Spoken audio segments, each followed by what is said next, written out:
Hello, everybody, and welcome to Friday Apocryphal Podcast, your one-stop shop for everything Friday Apocryphal and podcast. And boy, do we have a show for you today. Today we are covering 2nd Baruch, chapters 53 through 55. And you know what?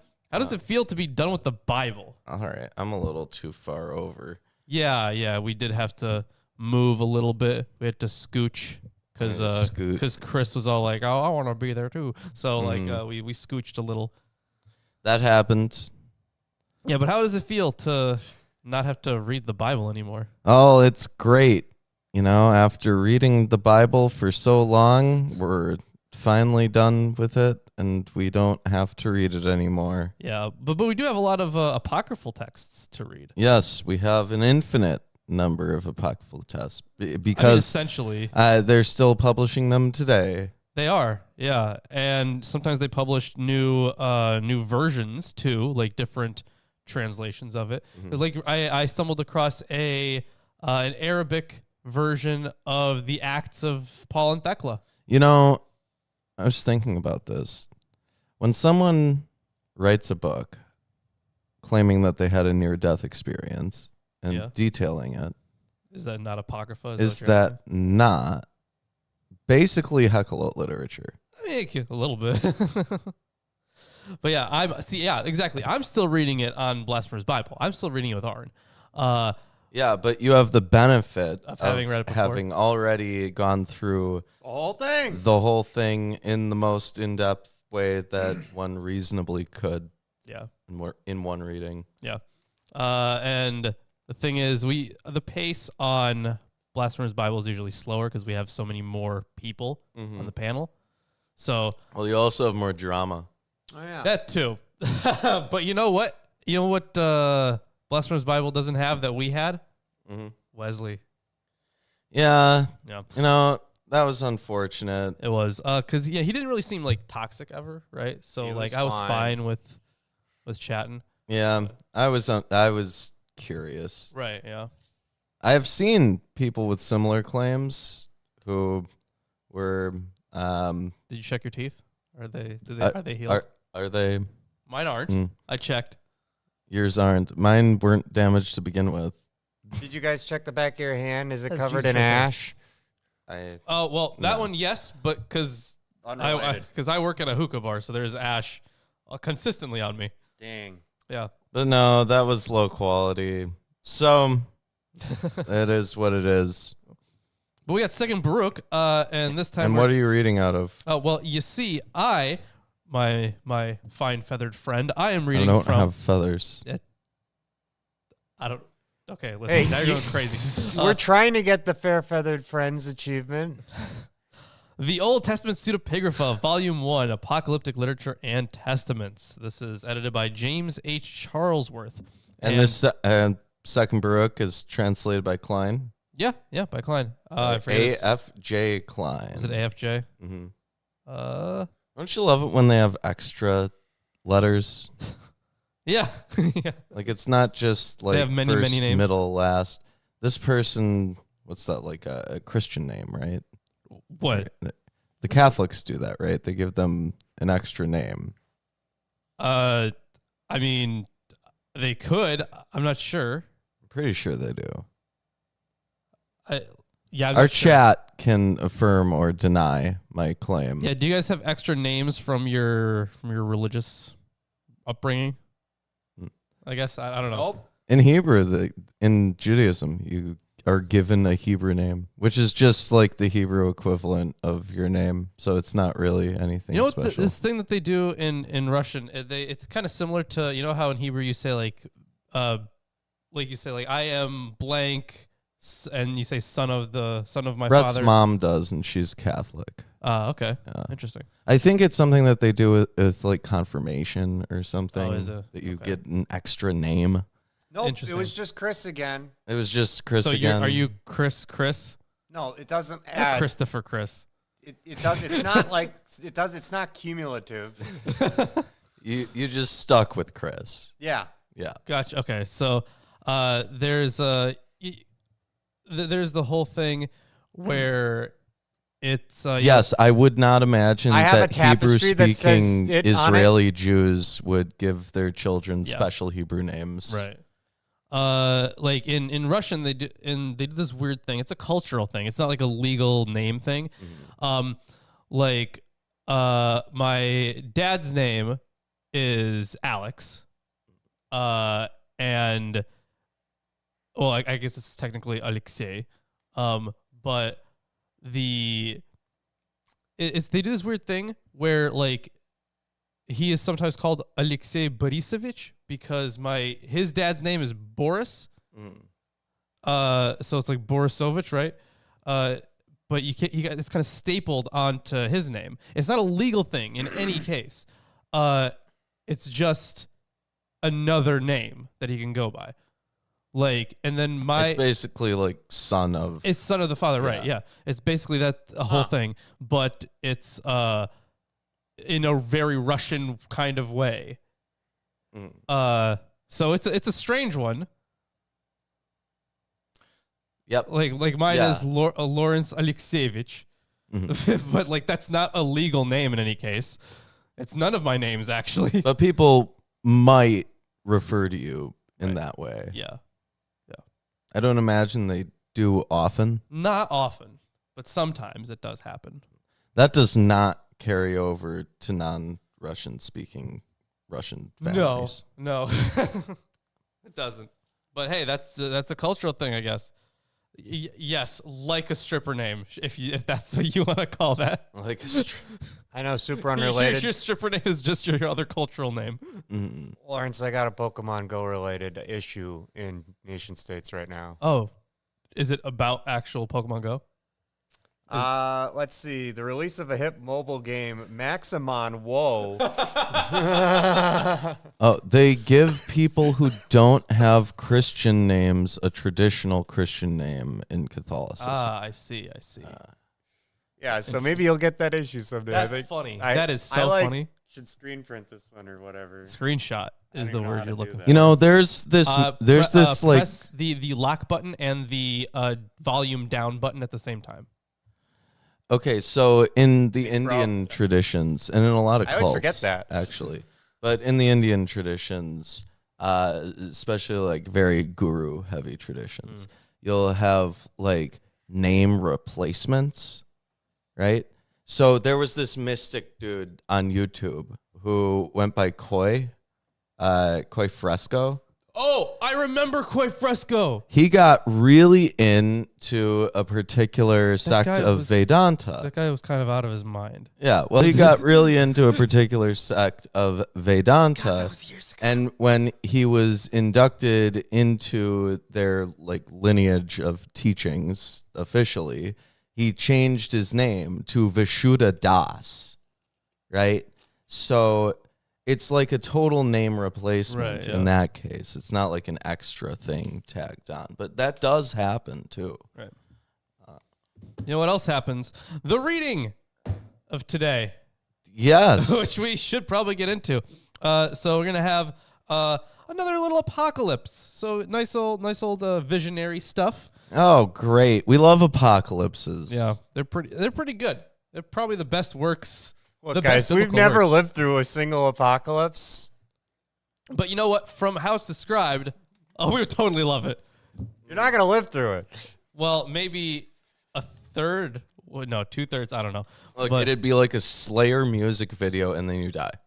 Okay, yeah, that sounds pretty good You I sure? guess. for momentarily. For a sec. Yeah. Either way, so I'm gonna hand this off to you. Chapter 53. This is the apocalypse of the clouds. Man, and It's more like a Guar music video. so it's more fun. Yeah. They have this one where it's like songs called Meat Sandwich.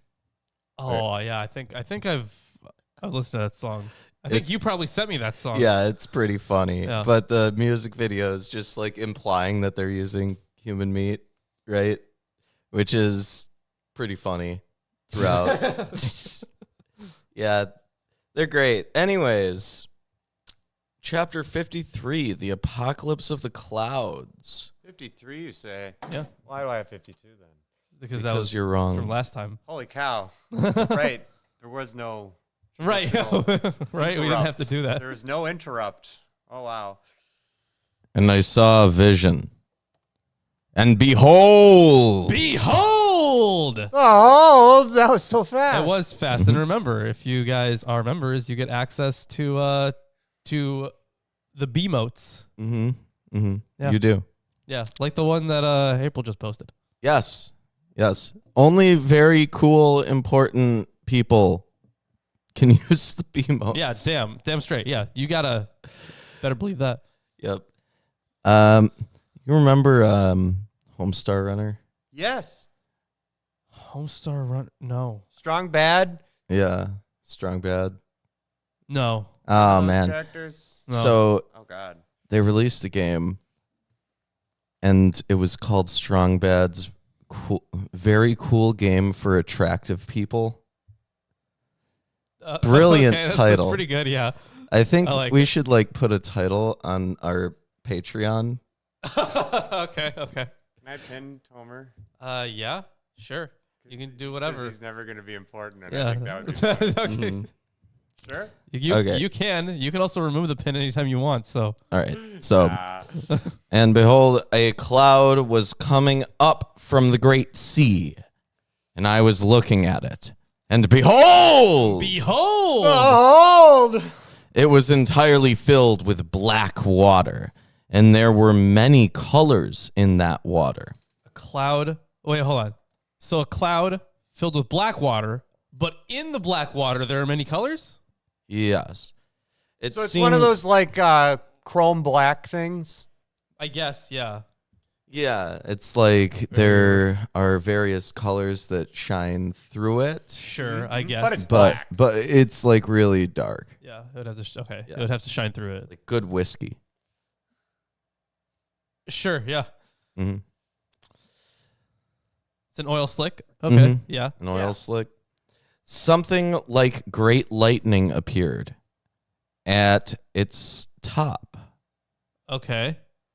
Interesting. It exploded. Mhm. I feel like drawing this so I can keep track.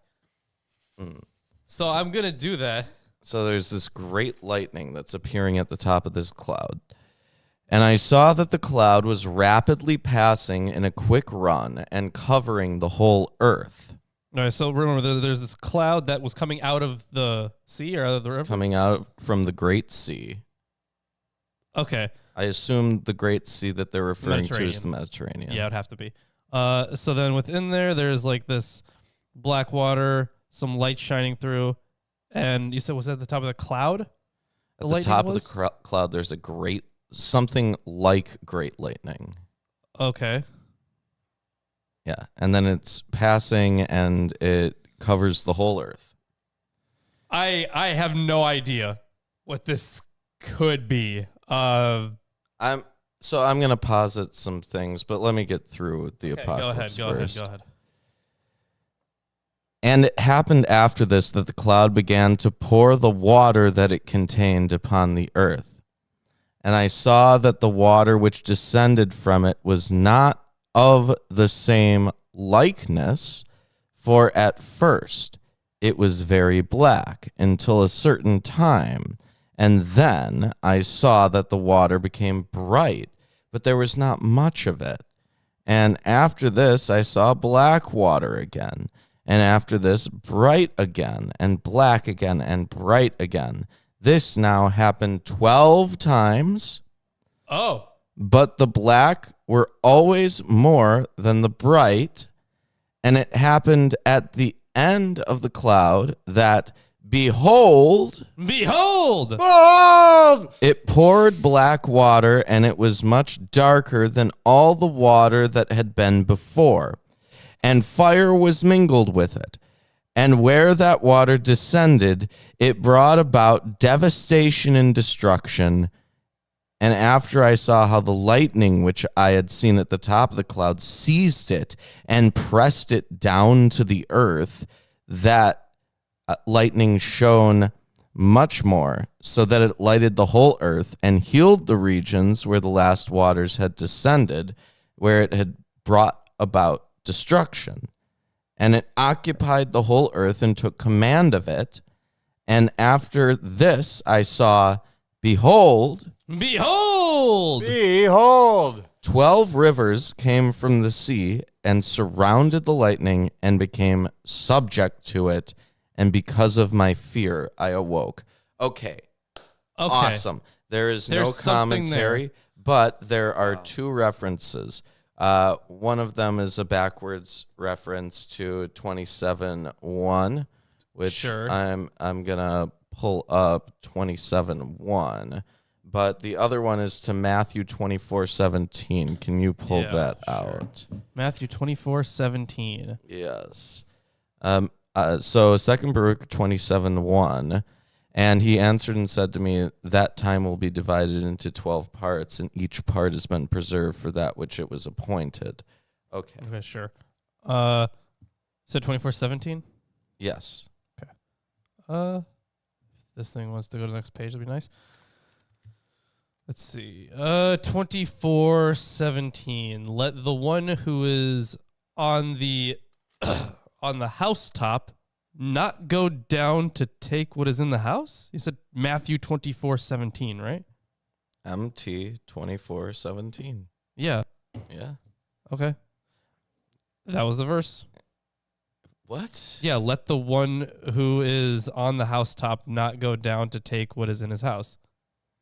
Oh, I see. That's their interpretation. So they're saying that the lightning is the one that's on the housetop because it's pushing the waters down. It's on the top of the clouds. So here's my interpretation. Okay. All right. So the sea is a foreign land. The cloud Is a ruler from a foreign land? maybe a ruler from the foreign land, because I was thinking that something like great lightning appearing at the top kind of sounds like a crown.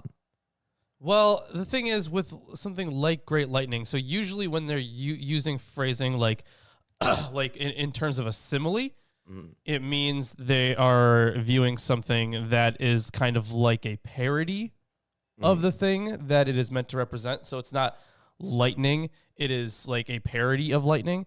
So like if lightning is used in a lot of like theophoric elements, or like ones with like epiphanies or something, then this would be something like it. So for example, do you remember the vision in Ezekiel 1 where he sees like the God on the throne? Yes. What he actually sees is a likeness of God.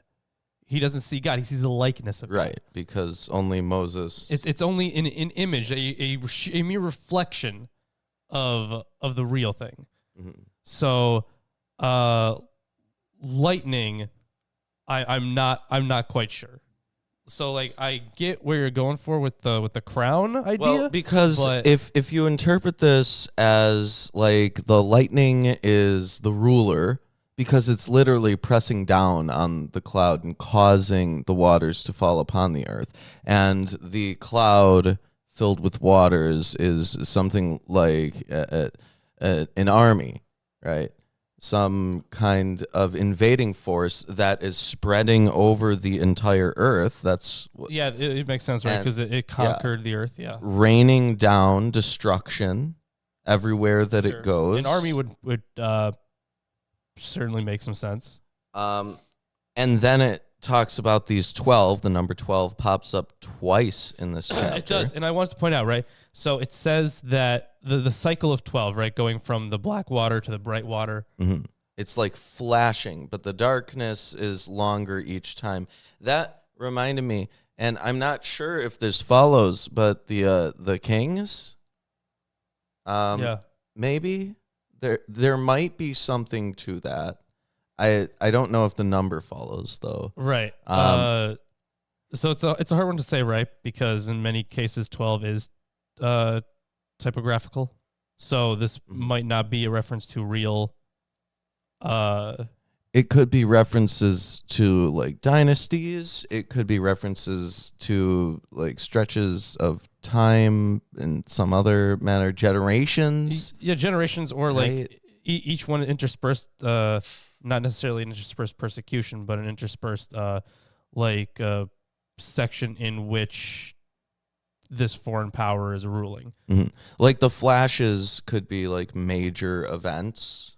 In a See, I was timeline? thinking because the water changes, right? So Yeah. if we have a black water that has the colors inside of it, Mhm. that means for a moment the darkness goes away to show like the colors actually fully shining through. So if we see those as actual nations that are Like the nations at large. That's why they're all of the colors mixed together into one mass, right? sure, but then when it says like that the many colors shining through, I feel like those would be if they are to interpreted to be nations, maybe they're each different nations. Maybe the focus on 12 and the fact that they're talking maybe about a conquering army, it means that they're talking about Rome again, right? They could be. Yeah, easily. And given the timeline of Being a little bit later, yeah, we'd have more of the kings. yeah, when Second Baruch was written, it would make sense, I think. Yeah, and to- when was Rome at the height of its power? I actually don't know that one. At the height of its power. Neither do I. And it really depends on what you mean exactly. Was it around 300? I want to say. Around 300. Maybe 350-ish. Was that the height? Yeah, define height. Where you had the most land, the most money, all that stuff. I don't know. You're right. It's hard for me to define. I'm not I'm not sure. So, but either way, I think that this could be interpreted in that schema. But again, I'm not sure. And around the 300s. You say, okay, no, never mind. 300 BC to 300ish. Okay, Mm-hmm. yeah, quite a range. Yeah. So, yeah, I'm not entirely sure. I get the interpretation, but also at the same time, like with usage for the number 12. Mm-hmm. First, it's the 12 flashes. 12, yeah, 12 cycles, right? Cycles, and then it's the 12 rivers that feed into the Great Sea, that come from the sea, surround the lightning, and become subject to it. Right. Yeah. So that does make it sound like some sort of if it's not a specific ruler, then it is a kingdom. I'm gonna interpret. You might not like this. I'm gonna interpret the first 12 as being a reference to Rome, and the second 12 being a reference to the tribes of Israel. Oh, is it? Are you working off of the whole like they will? They are made subject to the power of the lightning thing. Here. Sure. So if they feed into, okay, so they're feeding into the river, right? So, or into the sea, and they are made subject to it. So in many ways, it's kind of similar to the what was it? Was it in Revelation, or was it in a different text that we read about this like a very similar motif about these rivers feeding into a sea and making it greater. I feel like that was if that wasn't in Revelation, I feel like it would have been another text. I know that rivers made a large feature maybe in Enoch. Maybe it was earlier in this book even. Might have been in this book. Yeah. Maybe. Because they did well, no, they didn't reference that in the footnotes here. So right, yeah, that would probably be in there. Yeah. So I'm not sure. It's an interesting chapter. I'm going to interpret it in the schema of Second Baruch being written around the time of Revelation. No, wasn't this? Yeah, it was written after Revelation, wasn't it? After Revelation. Yeah. I guess what I mean by around the time is like they're responding to similar events right? Similar situations that they find themselves in. Because we've talked about, I think they have the date in here. So As the cloud imagery. yeah, they talk about the restoration of the temple later on. Yeah. And so that's still something that's very relevant to their interests. So if we go with They put the authors here put it in the first or second decade of the 2nd century CE. okay, that would make sense. So I would probably say that so yeah, you're right. Then it would be like around the time of Revelation, a little bit afterwards. So the idea then, if we have, remember in Revelation we have the beast coming out of the sea, right? And if you remember, in a lot of the horseman imagery that we get, they come from clouds a lot of the time. Or not necessarily, don't come from clouds. They are seen in clouds. Like in I forget which book it was, but there was a prophet who had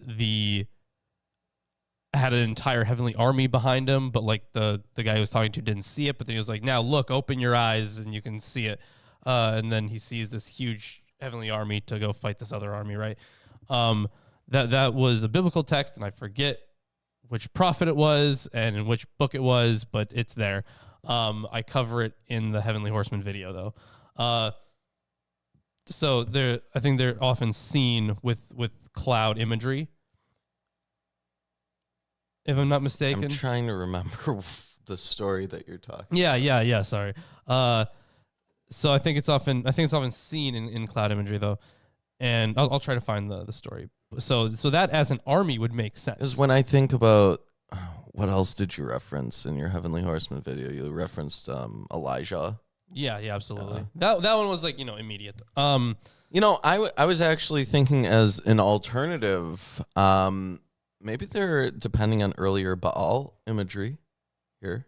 That too, because you could take the cloud and the lightning and yeah, you could do that. But then I'm not sure. So the black water would be closest associated to the primordial, to anything primordial, right? So that would be like the Tiamat myth. So that was. I mean, it's like they're talking about unleashing primordial chaos onto the earth, Right, but I don't think that would explain very well the 12 sea rivers, under it, the 12 rivers. Yeah, so that would leave that one unexplained. I do like that though, as a starting point. I feel like we would need to have a much more detailed study of this. Unfortunately, there's really not any commentary on this chapter at all. In fact, because there's no I'm going to Google. Wait, hold on. So who wins out at the end? Is it, hold on. In the end, it's the black water and fire that it wins out, right? Mm-hmm. Where? At the end of this imagery? So after the 12 cycles of the black water and the bright water. Yes. The black water it said with fire wins at the end.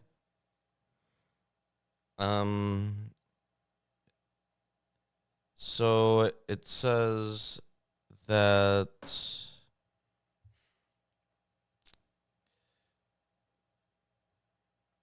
Yeah, I don't remember. It happens at the end of the cloud. It poured black water, and it was much darker than all the water that had been before, and fire was mingled with it. And where the water descended, it brought about devastation and destruction. What if this is a good thing? Mm-hmm. What if the black water winning out with fire, and this kind of working off of your God imagery there, right? Mm-hmm. So appearing in the cloud, I guess in a way it would be taking up the thunderbolt imagery, but it could be taking up weather imagery in general. And then the 12 rivers going into it and becoming subject to it. What if those are in fact the 12 tribes, but they are becoming subject to God? What if this is like an end times thing? But instead, this is like the winner. It could be. And the destruction would be of like the heretics. It could be.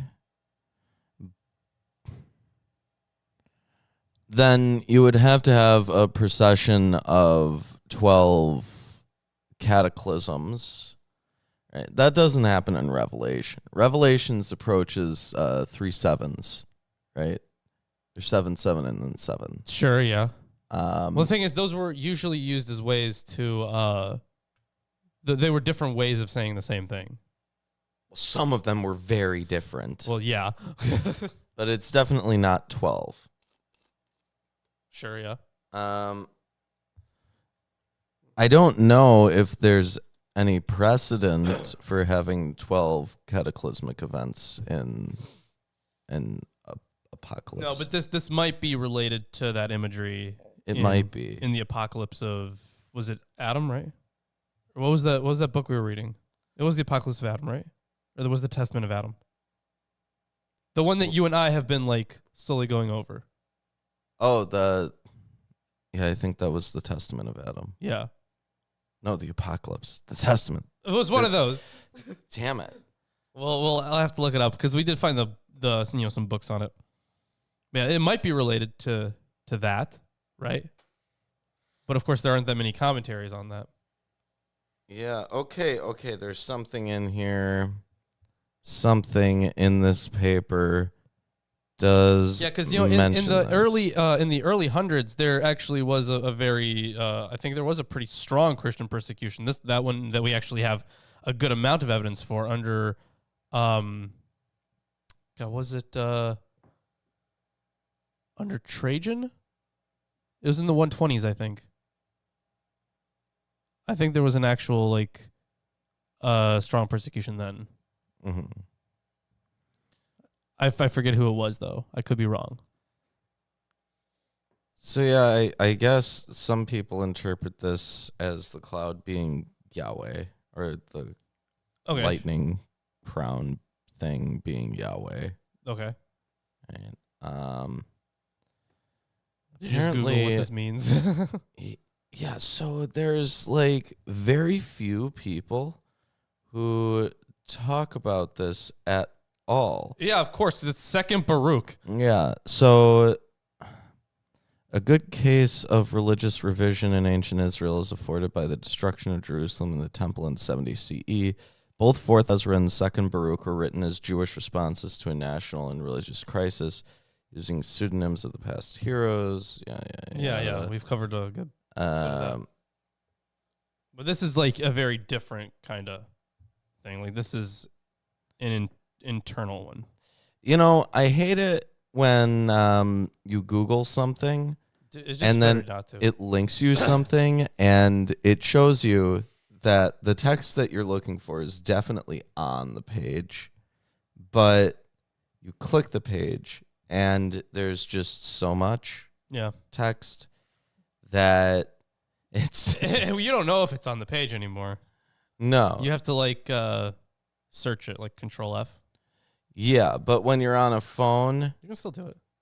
Can you? Not Control F, but you go into the top right, and it gives you... No, hold on.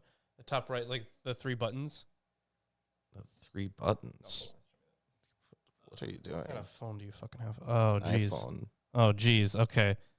I don't know how to do this on an iPhone. If I go here, maybe? No, that doesn't help. I don't know how to use this. Wow. You don't know how to use an iPhone, no. Because like for an Android, like they're like if you're in a browser, like you can see that there are here, see? Like you can see right there, the three dots. Mm-hmm. Like the settings or the options, I guess. Yes. So and it gives you an option of find in page. So I don't really know how to do all that with an iPhone. I'm sure there must be some way. Okay, the grand finale of Baruch's vision of the 12 waters best illustrates the author's eschatological innovations upon traditional Deuteronomistic schema. Baruch sees a cloud coming from a great sea with lightning at its top, covering the whole earth, and raining black and white waters alternately for 12 times. Right. The last black waters are darker than all those previous ones and wrought more destruction and desolation. But after the last black waters, the lightning at the top of the cloud illuminates the whole earth, covers it, and rules over it.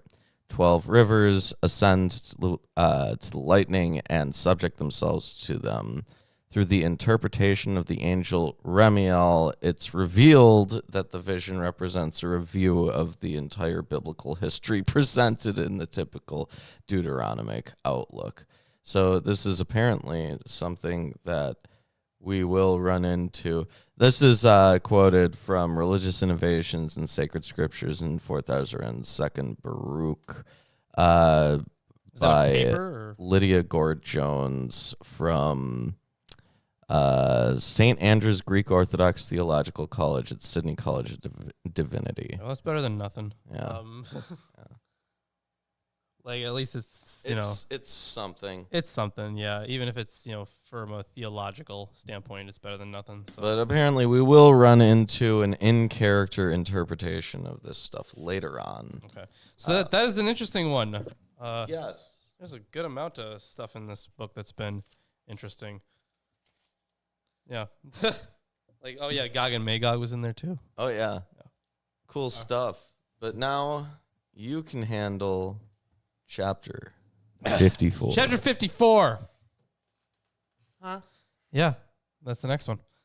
And I asked the Mighty One and said, "You alone, O Lord, knew the heights of the world beforehand, and that which will happen in the times which you bring about by your word. And against the works of the inhabitants of the earth you hasten the beginnings of the times, and the ends of the periods you alone know. You are the one for whom nothing is hard, but you are, however, the one who easily accomplishes all by a sign. You are the one to whom both the depths and the heights come together, and whose word the beginnings of the periods serve." Yeah, I mean that we've heard all this stuff before, but it kind of fits in with if that cloud figure coming out of the sea was meant to be God in the end times, it would kind of fit in with that, right? Because they're talking about and against the works of the inhabitants of the earth you hasten the beginnings of the times.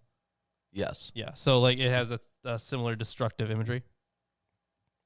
Yeah, I don't think that he's under any illusion that the day of Yahweh is not like a brutal, violent, bloody thing.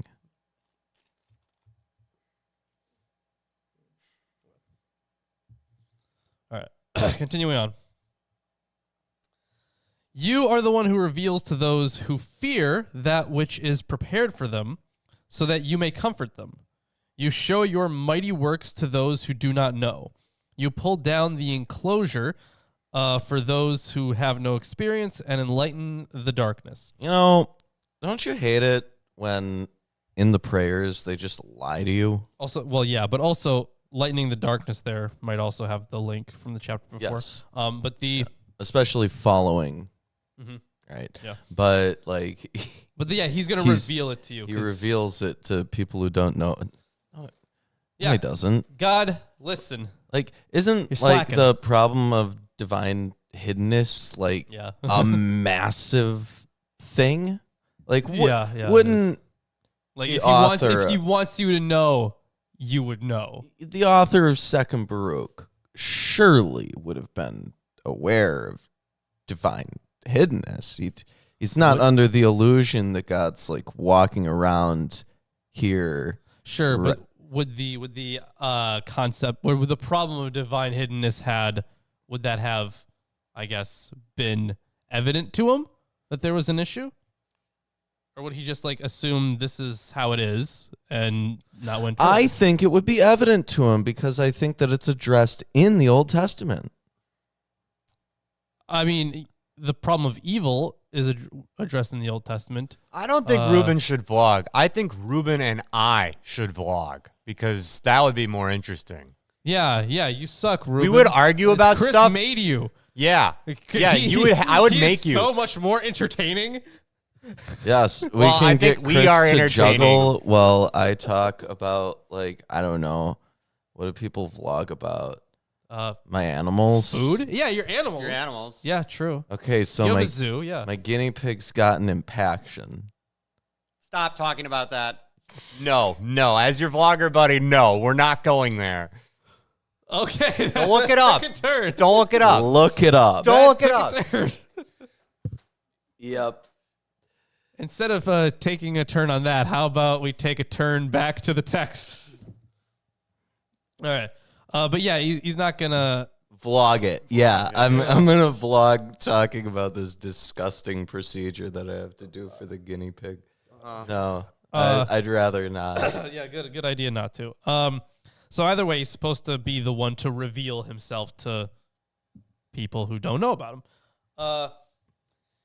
Yeah, you'll learn the darkness and reveal the secrets to those who are spotless, probably sinless, right? Yeah, because without blemish. there was always this idea that the more pure and holy you are, the more like special knowledge is given to you. Yeah, right? see, this is what I'm talking about right here. This is, I think now is pretty clear that it's that the apocalypse in the clouds is Yahweh. Okay. Because the next line here, so yeah, the secrets to those who are spotless, to those who subjected themselves to you and your law in faith. Right. So. Right, but if the cloud is Yahweh, There's still some stuff that's I weird. think it would be a poor choice for the cloud to be Yahweh because it breaks the Noahide promise. It's literally using Yeah, he won't. Well, water he wouldn't imagery use a flood to destroy the earth. Right, they always use fire imagery for the day of Yahweh, and they do have water mingled with fire, but Right, yeah. like he would be True. through his imagery making God out to be a liar, right? True. And I don't. Maybe that's part of why it was never canonized. that would be interesting. Yeah. Actually, you know what? I like that altogether. I'm actually writing that one down. More T-shirts? All No, right. not for a T-shirt. Just More like T-shirts. we need an entire T-shirt farm. We need a production factory. Hurry up. Make up good ideas. We should just accept fan art and put it on T-shirts. We would. That'll generate more T-shirts. We need people to We drop. need We need a people custom to. diss track yeah. and an Ahikar fanfic also. Oh, we never get any of those. The problem is that, like, knowing our viewers, Yep. it would just be like some weird slash fiction. Hooray. You know what? I'd be interested to read that anyways. Like Hooray. Lawrence and Ahikar, a romance. You know what? Yeah. If you can write a good version of Lawrence and Ahikara romance, please do. I might. Okay. I'd love to see that. We could produce it. We could. We could make a short film. We need to find a good Ahikar though. We need someone What if who. I play Ahikar? And someone We else could probably plays me? find someone who like could look the part at the hookah bar, right? True, yeah. Yeah. Yeah. That's one way to do it. Now, whether they would be willing to go along with this absurd idea Probably not. depends on how much money you're willing to give them. True. Anyway, no, we've been covering Second Baruch. yeah, Yeah. we've been covering Doing Second it. Baruch. Yeah. So we're still, Still in it. It Still has in it. 80 something. yeah, it's a long book. It's Yeah, it has a very, 87 chapters. very long book. Yeah. But either way, Yeah. Continue on. yeah, let's do that. You showed this vision to your servant. Open to me its exposition also. Okay, finally. We get an explanation of it. Let's see. For I know that I have received the answer regarding the subjects about which I asked you, and that you gave me a revelation about that which I asked, and that you have let me know with what voice I should honor you, or from which members I should cause glory and praise to go up to you. For if my members should be mouths and hairs of my Oh boy, this is so poorly phrased. For if my members should be mouths and the hairs of my head voices. Oh, the mouths of your head voices? Yeah, no. The hairs of my head voices. Oh. No, it's probably, for my members should be mouths and the hairs of my head voices. Even so, I should not be able to honor you properly, and I should not be able to utter your glory or to express the excellence of your beauty. Lawrence. Yeah? What details do you have on, I don't want to say speeches, but yeah, basically speeches made in request of something from a ruler in the region in antiquity? Of a ruler specifically, I can't think of any off the top of my head. Because I'm sure a bunch of them exist. right, when you're reading this, it sounds to me like, and I know it's a prayer, Yeah. but I'm thinking maybe there might be some link to, it sounds like he's like first buttering him up, then making this small request, and then continuing to butter him up, much in the same way that you might imagine someone speaking to a king when they're making a request for something. Right. So,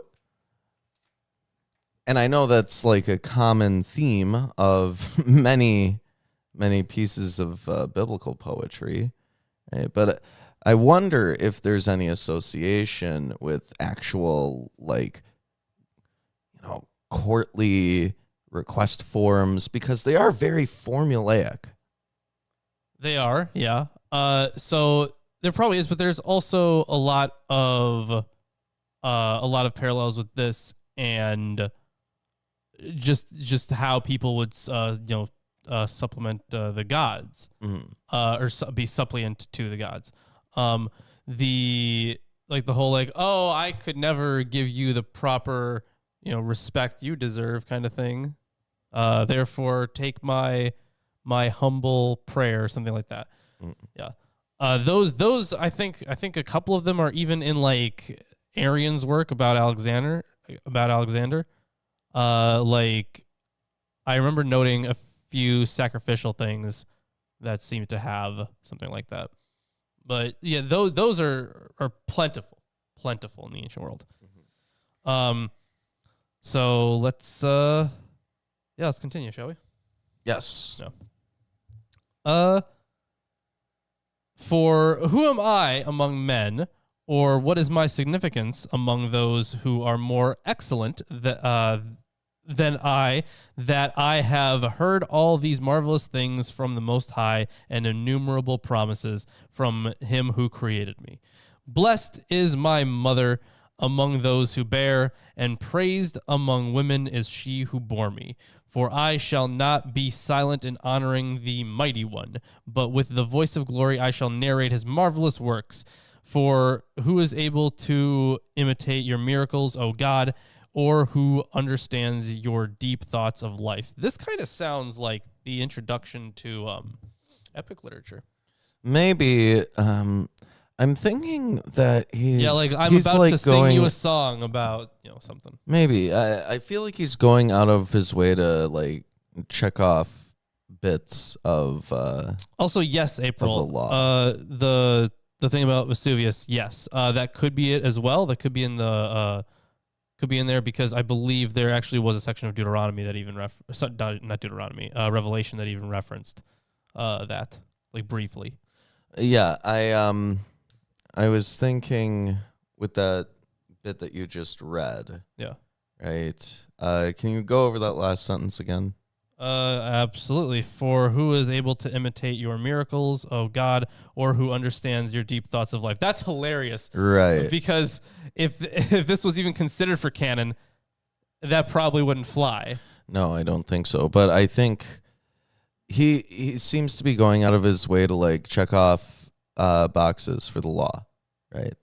First, he makes he honors his father and mother, right? Mhm. Outright in the prayer. Well, honors his mother. So he honors a parent. Yeah.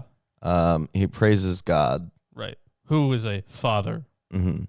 And then he insists that no other could be Who like do these God, works, yeah. right? Which would eliminate like a bunch of commands against idolatry and stuff, Right, yeah. right? So, like, I think that he's attempting to take a lot of themes from the Torah and like very compactly put them together. That makes sense. Which also explain why he picked the that cloud, right? Mm-hmm. Because that was the thing that led the Israelites.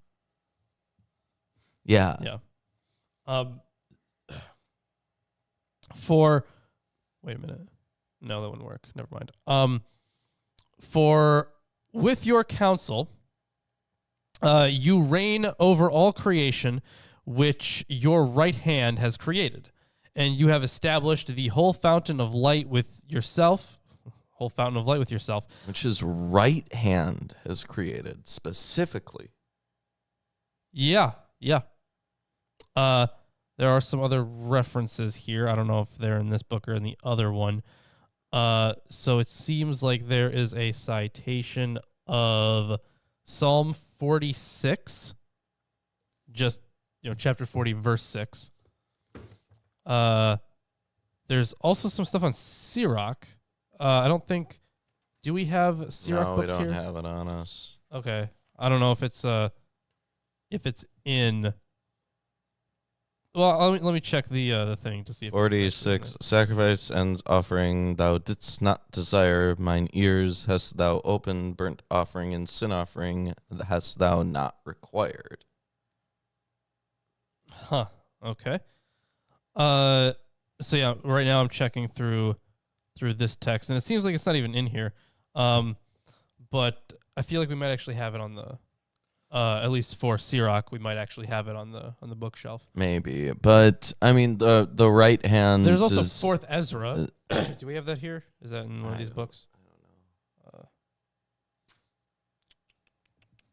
It does not look like we have Fourth Ezra. That's unfortunate. I know that we read it. Oh, wait, hold on. Yeah, we do have Fourth Ezra. It just says Fourth Book of Ezra. Okay, that's funny, and it's in this one actually. Let's see where it is. So, yeah, it might take me a little bit here. Okay. So Lawrence is currently looking through a table of contents. I've read horror stories written by teachers online about students, college students even, being unable to use a table of contents to navigate a book in order to find We talked what about they're... that. You're kidding, right? No, I'm not kidding. Stuff posted by professors. That they can't use a table of contents? Yes, their students complained the book was too long, so they couldn't find the chapter that they were assigned to read. Wow. And when he asked about the table of contents, they did not understand how to use a table of contents. Yeah, that's unfortunate. And then they kept asking about the numbers at the end of sentences. Citations? Yeah. Also, hey, are we doing okay here? Yeah, it looks like we have an error. Yeah. No frame Suddenly drops. happens I out of nowhere. don't know why it says this. I did see that pop up, but Yeah. I would have said something. Hopefully we're still okay. Okay. Seems like we're Satan fine. says, yes, I have students that are that stupid. But it's not like the entire class, is it? It has to be less than the entire class. You're right. It does. There has to be at least Surely. one person who can read a book properly. All right. Let's see. 3-5. We're a little glitchy. A little glitchy. Okay. And is it the sound or is it just the camera? If it's the camera, that's fine. But is the sound glitchy? Is what I'm wondering. So hopefully it's not. If it's the camera, we might even look better. Right, yeah. True. Let's see here. So 3-5. Yeah, O sovereign Lord, did you not speak at the beginning when you formed the earth? And what's up? Oh, it's fine. I'm just I have no idea what's up. Oh, okay. Chonkomatic says looks fine. It's buffering? Buffering. Oh, it's one of those issues. That's a YouTube BS. But the sound is fine. Okay. Okay. Just making sure. Yeah, this might be a YouTube issue. I think it is. Susan. O sovereign Lord, did you not speak at the beginning when you formed the earth and that without help and commanded the dust, and it gave you Adam a lifeless body, yet he was the workmanship of your hands, and you breathed into him the breath of life, and he was made alive in your presence. Both hands.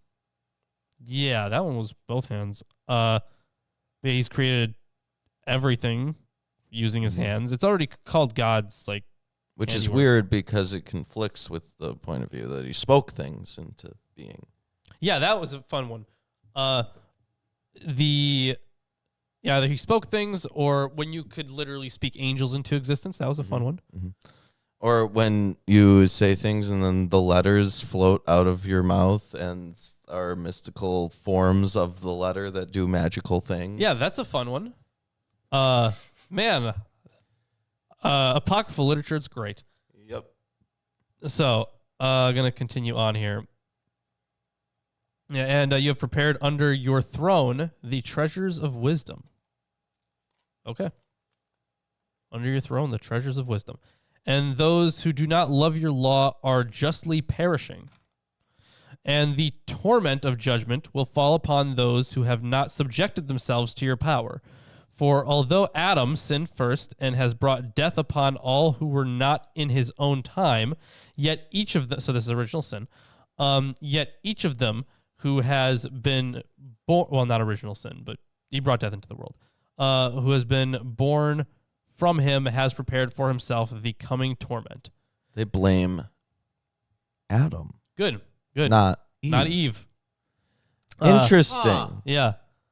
Or do they make a distinction? Oh, right, because there were some theological worldviews where they were one. Yeah. Yeah. And in either case, Eve is literally a product of Adam. True, also. Which also gross. That's basically his kid. Or his clone. I guess. Yeah. How do you want to look at it?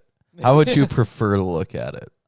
It would be okay. So if it's made from his rib, it's got to be a clone, right? It has his, or even from his side, it's got to be a clone, right? Does it? Does it? I would think so, right? Like if you took some of my cells, like from my side, and then put them in a, make a person machine out of genetic material, wouldn't I pop up? Nope. Wouldn't a genetic clone pop up? Nope. No, what would pop up? An amalgamation of different things in the environment that happenstance coalesced into a thing that was somewhat related to you, but not you. This is a hypothetical. You would have a genetic clone. It wouldn't necessarily be... It wouldn't be me. It would be a clone. Yeah, it wouldn't be anything like you. It would be more like a sibling. Like a twin. Yes, it would be a twin. Okay. Yeah. Which, if that's how you want to look at it, either it's his sister or his daughter, or in a weird way, his daughter's sister. Anyways, instead of talking about incest, let's continue on with this reading, shall we? Mm-hmm. Let's see, where was I? Yeah. So he's finally blaming Adam, right? which is, about time. Let's see. Yeah. So Adam brought death into the world. All who are not in his own time, yet each of them who has been born from him has prepared for himself the coming torment, and further, each of them has chosen for himself the coming glory. For truly, the one who believes will receive reward. But now, turn yourselves to destruction. Just how self-righteous it is. Truly, the one who believes will have reward, when he touts himself as this great believer. Right, throughout the book, right? He's saying, I'm definitely getting hooked up here, right, man? Right, yeah, totally. Because I'm so great. I mean, yeah, he's got no problems with this guy, right? Mm-hmm. Yeah. So, now you turn yourselves to destruction, you unrighteous ones who are living now, for you will be visited suddenly, since you have once rejected the understanding of the Most High. Yes, April is right. It's impossible to do an exact clone. Whoop-de-doo. Exact clone. You know exactly. No, okay. I don't know exactly what you mean. Please. Sorry, you know almost exactly what I know kind of what you're talking about. We're talking about taking some heart cells and growing a heart, and taking some brain cells and growing a brain, and then putting it all together into a Lawrence. A twin is pretty damn close, all right? So for his works have not taught you, nor has the artful work of his creation, which has existed, always persuaded you. Okay, so this is his, God is obvious sort of thing. This is literally look at the trees. Okay, so not only does he say that he makes his works known to those who do not believe in him. But his way of making that known is through his creation. Obviously. No begging the question there. Yeah.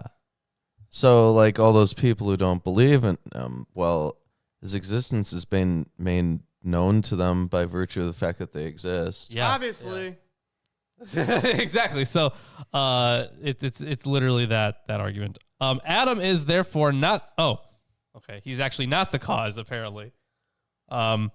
Adam is therefore not the cause, except only for himself, but each of us has become our own Adam. You, however, O Lord, explain to me what you have revealed to me. And, oh yeah, that's right. He's just been sucking God's dick this whole time. Duh. He wasn't giving us the theological, it's a prayer, Lord. Yeah, right. It's, oh man. Come on, yeah, man. It is a prayer. It's still a theological statement. Yeah, I know. But yeah, that wasn't that was all in terms of a prayer. Wild. Prayers suck. You, however, O Lord, explain to me what you have revealed to me and inform me about that which I asked you. For at the end of the world, a retribution will be demanded with regard to those who have done wickedly in accordance with their wickedness, and you will glorify the faithful ones in accordance with their faith. For those who are among your own, you rule, and those who sin, you blot out among your own. That is the end of chapter 54. Obviously, blotting out, as in being blot out from the book of life. Hey, do we do the thing? What thing? The Jesus thing? No, we don't do that anymore. Why not? It's not about Friday. It literally says inaccurate information. It has been saying... Okay, so we got to get a new one. Or something, yes. Okay. You need a new thing. Okay, we need a new thing. Okay. Also, we're not even at the halfway point. We're at we could make what are we at, the 3/4 point, hopefully? I'm thinking 3/4 point. Sure. We could make a continuous dramatic storyline where we only do interspersed 60-second segments that are shown in the show. So everyone has to watch the show and pay real close attention 60-second segment the whole time to get this one 60-second segment. And we'll never clip them out of the show. Never release the unedited things. Somebody will, though. Hopefully. Actually, probably. And what's more likely to happen is nobody would watch or nobody would care. That's more likely to happen. Far more likely. Yeah. But it'd be nice if someone did kind of go through the streams and clip them. Our fans would go nuts over it. Would they? I don't know about that. I don't know if they would clip them. No, they'd make memes about it though. Mm-hmm. They wouldn't be following the storyline at all. They just make memes about it. Yep. Mm-hmm. Mm-hmm. Anyways, why don't we turn the fan-made memes into T-shirts? I don't know if some of them would be good. What was that one where you're like eating something? Oh, like it was a baguette. Well, it wasn't a baguette. It was like a well, I guess it was kind of like a baguette, right? It was some piece of bread, and it was supposed to be like this holy. It was supposed to be totally not sexual. Okay, whoever made that. It was. I think it was transparent background. I think it was Sumami. Sumami. I think so. Transparent background. Yeah, give us that. We should get this on a T-shirt. Yeah, me eating some bread in a totally non-sexual way. Yeah, completely. Yeah, Yan Wei. Yes, that's right. It was Yan Wei. Mm-hmm. Yeah. Okay. Well, interpretation of the apocalypse. Great. Okay. Chapter 55. I think the actual interpretation part of the interpretation will be next week. Oh. But this is the beginning of the interpretation.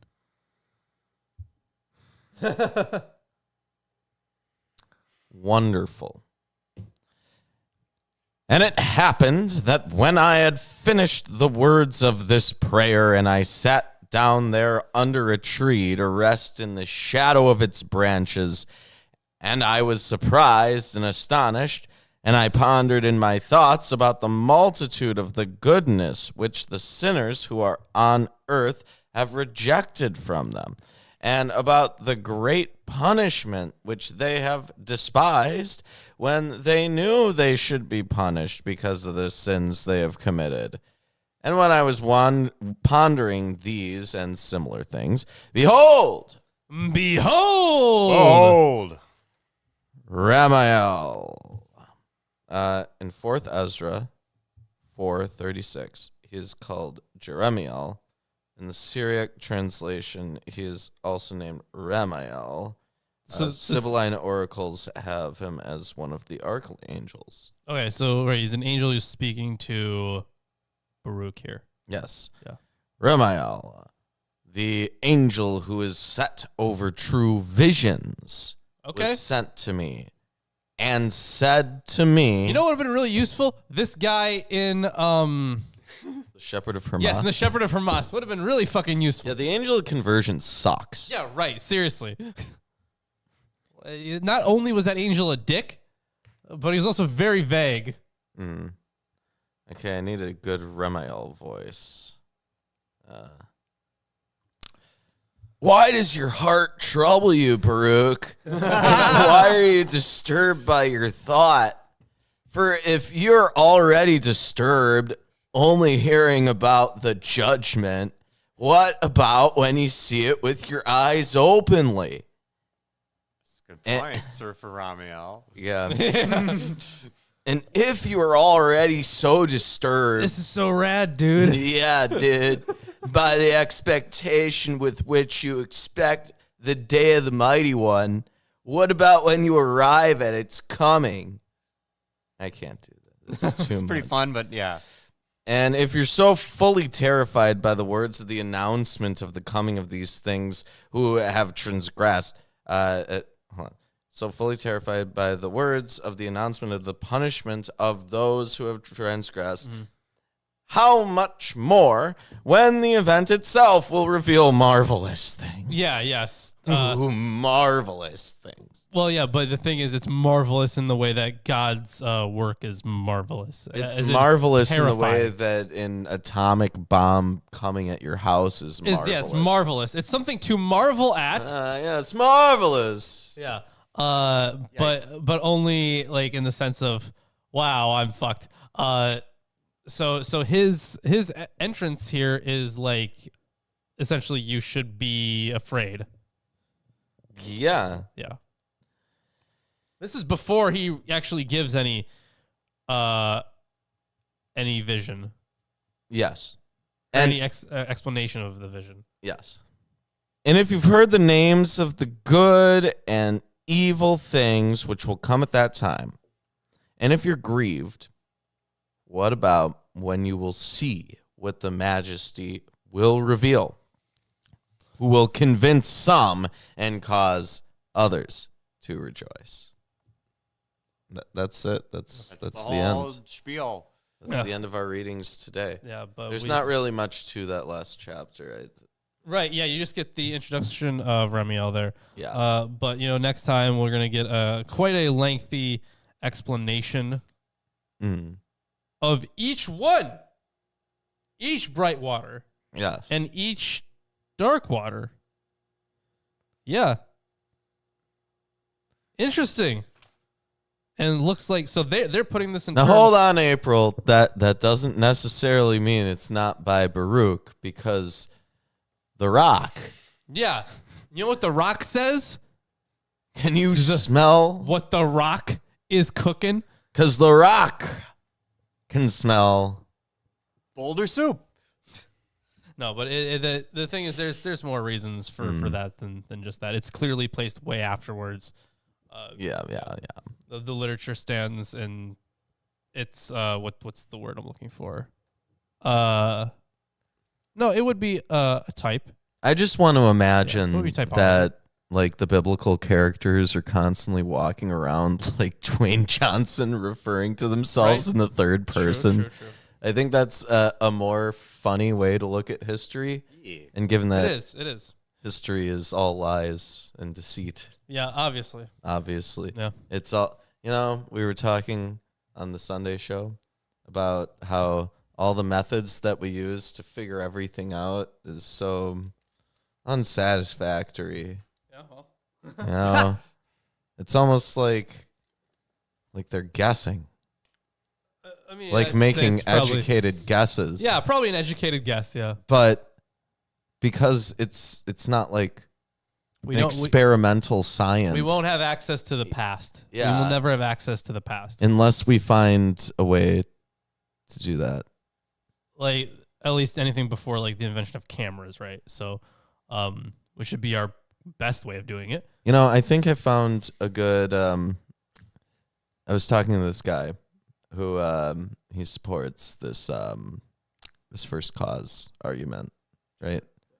But I made the argument about the grandfather paradox, right? So you look at God, he's a non-contingent being, right? It is self-caused, right? Within that theology, right? And so Philip J. Fry, when he travels back in time and becomes his own grandfather. Yes, I remember that episode. Yes, he is self-caused. He contains the causal explanation for his own existence, right? Yeah. So as a consequence of that, you would have to hold that Philip J. Fry is an example of a god. And if you hold that Philip J. Fry is an example of a god, then you could just hold that any such time traveler who could potentially ever go to the first point in time could also be a god. And therefore, we have no reason to suspect that it's any kind of higher intelligence. Well, remember, they also... Well, Fry didn't, but Bender met God. Bender has met God. Yeah. Yeah. And so are we in the case that Philip J. Fry is a god? Do they exist in a polytheistic universe? They should, right? I feel like that would be. There was an episode recently where it was proven that they are in fact a simulation inside a simulation. Yes. Infinitely, all the way up and all the way down, because there was a Bender. Are you talking about the? Yeah, there was a recent episode. They're making new episodes. Wait, what? Yeah. When did they restart that? This year. Are you serious? This year. Yeah, there's 10 episodes you can watch. Okay, I'm gonna watch them. Okay. They're okay. I'd say two of them are good. I still two of them are good. The Mom Corp episode is the best. I'll still watch them. I mean, there's also one that you might fall asleep on. I'm already sold. Yeah, you're sold. I'm sure. I'll still watch them. Yeah, but not really a question. It's Futurama. No, it's simulations all the way down. Okay, fair and enough. And up. Because a Bender from a universe above had to go to the universe below and all the way up and down. There's a shift. They had a consciousness shift from all the way up to all the way down. Interesting. Okay. So that's a chain of shadows, man. Did they work their way out of that loop that Fry and Leela were in? Yeah. Oh, yeah. They just... It was funny. So first thing they do is get out of the loop. Like, hey, you guys want to like go back in time and like start stuff over? And they're like, yeah, sure, let's go. And then it just starts over like nothing happened. Okay, gotcha. Yeah, no surprise. Yeah. I mean, they're dating, right, in the series. They love each other. Yeah. Good for them. Did they get the same voice actors? Oh, I'm pretty sure. Oh, they got everybody back. Good. They sound the same. Okay, very good. Also, you know what they restarted? Kitchen Nightmares. Oh, you told right? Yeah. Mm-hmm. Kitchen Nightmares. I was so surprised. I was like, "This is awesome!" That was my favorite Gordon Ramsay show, and they canceled it after like. See, when you came into my room and said they restarted Kitchen Nightmares, I was thinking some horrible conspiratorial thing where you have reoccurring nightmares, right, and like they get broadcast into your brain. And here they are again, and you're going to tell me about your kitchen nightmares now that someone's been putting in your head. It's been bad. I believe that happened. It's funny. That's that absolutely funny. Nightmares? Yeah. I that sounds like something I would have. Either way, that is the show for today. That's right. If we vlogged, what would you vlog about? I guess the cats. Or hookah. I think it'd be really funny. Oh, you haven't seen Twin Peaks? No. Okay. Well, the thing is, I saw the psych episode that parodies Twin Peaks that you liked. Listen. If Ruben and I had a vlog, it would just be me and him reviewing shows we've watched. Or telling people just not watch a show because it's not worth it. There's this character in Twin Peaks in season 3. He spray paints shovels gold. And then he has this like vlog radio broadcast show thing that he does. And he just constantly advertises for people to buy his shovels. Okay. It's like, get yourself a golden shovel and shovel yourself out of the shit. Right? Okay. Wow. I could do that. Yeah, you could. I could sell golden shovels on Milwaukee Atheists. Yeah, I'm gonna see if Teespring has an option for shovels. Yeah, right. Okay, that was our show. Yeah. Make sure to do all the classic stuff that people do with YouTube videos. You know, like liking and subscribing and all that. Don't do any of those things. Oh yeah, definitely don't. Do all the unconventional things that no one does with YouTube. Yeah. We won't even bring them up. They're so unconventional. Yeah, definitely. There's definitely not like a wish list or anything like that. That'd be. Yeah, definitely don't put our YouTube link inside of any kind of AI chatbots, language database so that it starts spamming our link at people who try to use the chatbot for anything. And with that being said, definitely not. We will see you on Friday again. Yeah, until we no figure more something out. Sunday. But Friday it is.